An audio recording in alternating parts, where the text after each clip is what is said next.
I have the Snapdragon-powered Samsung Galaxy S22 Ultra with me here today, and we're going to be putting it up against 4 other Snapdragon 8 Gen 1 run smartphones, as well as its 2 greatest rivals, the Google Pixel 6 Pro and iPhone 13 Pro Max, in this extremely detailed 100 to 0% battery drain test. The Galaxy S22 Ultra, Oppo Find X5 Pro and OnePlus 10 Pro all share the same sized battery at 5000 mAh.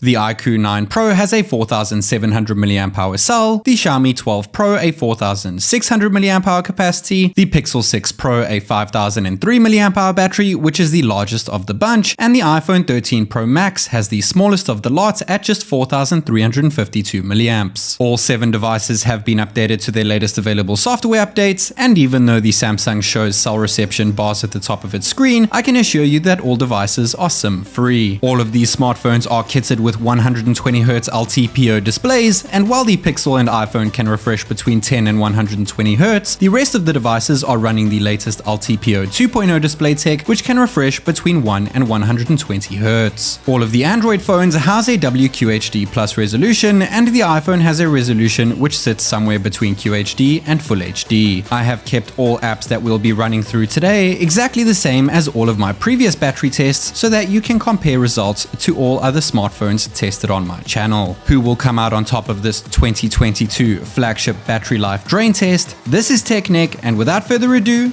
let's find out. Before we get things going, it is worth making sure that all phones are currently plugged in charge, which they are, and all of them sitting at 100%, which they are. We'll be using an infrared heat gun over here to make sure that we can accurately check the temperatures during each time interval, sitting at around a room temperature of about 18 degrees in Celsius, and testing out the temperature at the start of the test isn't very accurate since they're all currently plugged in charge. When we test them out during each time interval, which we'll get to in a sec, we'll be checking the temperature while they're draining. Unplugging each device from left to right, hitting the start timer on the right hand side, we do have the time interval at the top right hand corner. All the percentages above each device, below the branding of each device, is in relation to that time interval time at the top right hand corner and is not currently in real time. Of course, charging temperatures aside, the iPhone was the coolest and the OnePlus was the hottest. But what happens after the 30-minute mark interval? Well, the Samsung is sitting at 95%, 100% still on the Oppo and OnePlus, 96% on the iQOO, 99% still on the Xiaomi 12 Pro, 95% on the Pixel 6 Pro, and 98% on the iPhone 13 Pro Max. The Pixel 6 Pro is currently the hottest and the Samsung is currently the coolest, but do bear in mind that Samsung have actually stated that they have throttled the S22 Ultra due to the crazy bad heat dissipation that the Snapdragon 8 Gen 1 generates. And you've got to bear in mind as well that I am rocking the Snapdragon and not the Exynos variant in this test so that we can safely compare it to that of the Oppo, OnePlus, iQOO, and Xiaomi over here, all running the exact same Snapdragon 8 Gen 1 powered chipset run on 4nm process node technology. At the bottom of the screen, for any of you that are a bit rusty on specs, we have the battery capacities of all devices, as well as all the specs that we mentioned at the start. All Android phones are sitting at 12 gigs of LPDDR5 RAM, while the iPhone just has 6 gigs of LPDDR4X RAM. After an hour and a half, we have 91% on the iPhone, which is leading the pack over here. Second to that is the Oppo Find X5 Pro, strangely enough, with 90%. Just behind that is the OnePlus 10 Pro with 89%. The S22 Ultra and iQOO 9 Pro is sitting at the same percentage of 86%, and trailing behind is the Xiaomi and Pixel. And getting to the 2-hour mark interval, we have 80% on the Samsung, 85% on the Oppo, which is matching that of the OnePlus, 81% on the iQOO, which is not far behind those, 79% is the Xiaomi, 78% trailing the pack here is the Pixel, and leading the pack still is the iPhone 13 Pro Max. The iPhone is now the coolest in terms of interval and peak, and the hottest in terms of interval of that 2-hour mark interval is the Xiaomi, but the hottest peak so far is, strangely enough, the Pixel 6 Pro. The Samsung's still keeping pretty cool, not as cool as we would like, but still pretty cool considering the chipset that's inside of it. And after 2 hours and 30 minutes, we have the Samsung on 75%, which is 5% behind the Oppo at 80%. 81% is a percent ahead of the Oppo, that being the OnePlus. 76% is the iQOO, 73% matching the Pixel is the Xiaomi, and leading the pack, still, no surprise, the iPhone 13 Pro Max. Just for those who have not noticed yet, at the bottom right-hand corner, we do have the current app that we're currently on, as well as what we're doing within that app. So right now we're in settings and we're checking the battery percentage, and after 3 hours, we have 72% on the Samsung, 77%. Still beating the Samsung is the Oppo with the same sized battery at 5000 milliamps, but beating the Oppo with the same sized battery is the OnePlus 10 Pro, even though they're essentially exactly the same phone since they're rocking the same software and pretty much all hardware specs aside from the cameras, sitting at 78%, 72% on the iQOO, 68 on the Xiaomi, 69 on the Pixel. Now beating the Xiaomi in 82, still leading the pack is the iPhone. The iPhone still leading the pack after 3 hours and 30 minutes is sitting at 79%. 65%, which is not trailing anymore, is the Pixel, since the one right at the bottom is the Xiaomi this time around. 68% on the iQOO. Beating that is the Oppo and OnePlus at 73 and 74% respectively. And between those is the Samsung Galaxy S22 Ultra at 67%. The S22 Ultra actually still has the exact same battery capacity as last year's S21 Ultra, which I got a bit of a mixed bag in terms of scores. I've seen 9 hours on the S21 Ultra, I've seen 7 hours, I've seen 8 hours. It will be interesting to see what happens with the S22 Ultra, and also stay tuned for more battery drain tests, which include the S22 Ultra, since it fluctuates over time, and this guy pretty much just got unboxed the other day. So did the rest of these phones, by the way, so they're all nice and sparkly new. And a good thing to note here is that the Oppo actually turns its screen off when recording selfie or back video after about 2 minutes. Very strange. I did look around the settings and there is no way to change this, so you have to tap it to preview, but it still doesn't really save battery life the way that you would think it would, because now it's 2% behind the OnePlus, 55% on the Samsung after 4 hours and 34 minutes, 55% on the iQOO matching that, 49% the Xiaomi is still trailing, 2% in front of that is the Pixel with 51%, still leading the pack is the iPhone 13 Pro Max. And when it came to video recording with the selfie as well as the back camera video recording, you might have noticed that I tested out 1080p 30 FPS with selfie and 4K 30 FPS with back.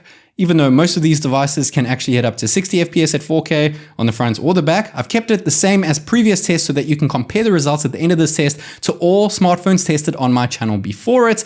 And just to let you know, don't compare this test with other battery drain tests made by other channels around. You can safely compare it, however, within my channel. After 5.5 hours, we have the Samsung sitting at 31%, 35% on the Oppo, 38% on the OnePlus, 23% really lagging behind after that first two benchmarks on the iQOO. Xiaomi also 20% lagging behind there, 28% now on the Pixel, quite a way ahead of the Xiaomi this time, and 50% on the iPhone. Now, just to let you guys know, I usually run through GFX benchmarks since I like to keep all things the same, and we couldn't do it because even though I tested prior to the test that the Xiaomi and all other phones work with it, but the Xiaomi would not open GFX bench during the battery drain test, which is super odd. Nevertheless, it's still there. And talking about phones that are being odd, the iQOO 9 Pro with a 4700 milliamp hour battery just died after 6 hours and 10 minutes. And it had a peak temperature of 75.1 degrees in Celsius and ended with 61.1 degrees in Celsius, which is the hottest temp in terms of peak I have ever seen on my channel, period. And after 6 hours and 28 minutes, the Xiaomi 12 Pro knocks out, which is not exactly good. It's not exactly bad. It's somewhere in between, considering previous Xiaomi devices have never really fared well in these battery drain tests of mine. And even though we do run benchmarks, it's not because I'm trying to kill the phones quicker. It's because I'm trying to simulate high performance gaming, and I can't exactly play 7 high performing games on 7 different devices with just 2 hands. Anyway, we're on Subway Surfers at the moment.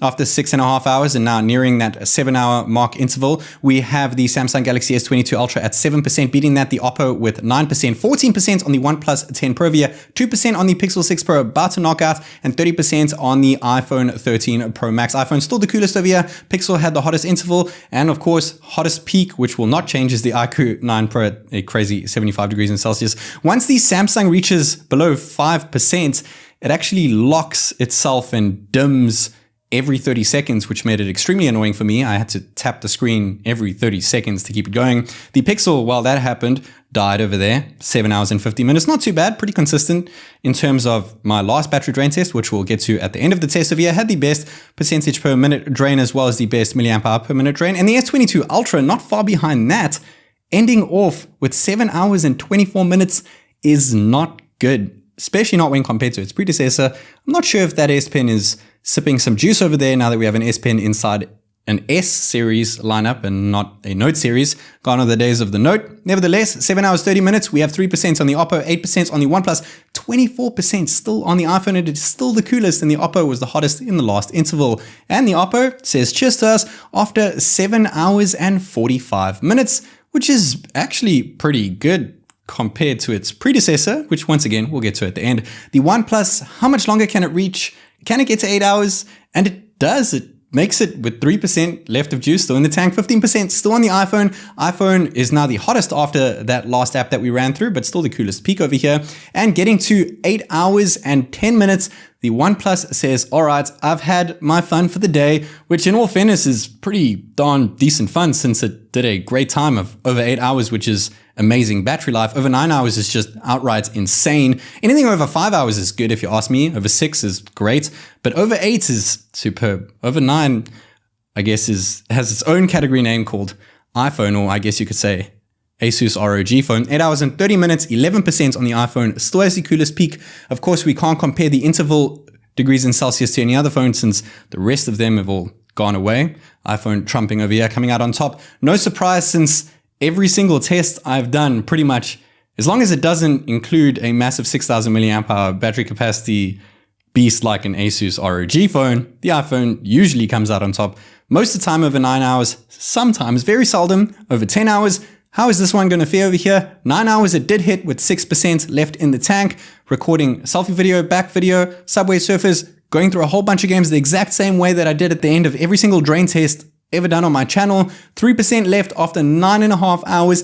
Can it reach 10 hours though? I mean, that's a bit of a stretch. 30 minutes with just 3% left. Currently in Helix Jump over here. What's going to happen, Mr. iPhone? We know you've won, but by how much? And there it goes. 9 hours and 47 minutes. Still absolutely ridiculous in terms of screen on time for the iPhone 13 Pro Max.